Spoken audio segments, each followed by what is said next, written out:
So what's good guys, GTA Cars, good morning. Ayan na nga, ang daming tao shop. So galing tayo dun sa ating detailing at si Bossing yung father nung sa bumili nung take ng ating Isuzu Altera. Chinek lang, so dinidetail na kasi yun, nagpa-reserve sila 2 weeks ago. So next week i-release natin yun at gagamitin nila pang biyahe dito sa Pilipinas. So yun na yung susundo sa kanila.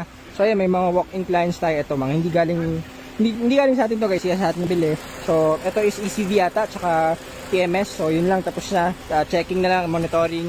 Tapos meron tayong ito mga walk-in clients din natin lahat, checking din.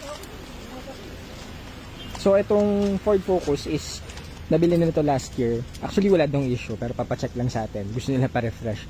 So dito naman kung ano yung issue lang or kung ano yung kailangan, yun yung gagawin natin para hindi rin na malaki yung gastos. So ito naman EcoSport din for PMS checking, tsaka may issue ata dito sa gauge daw.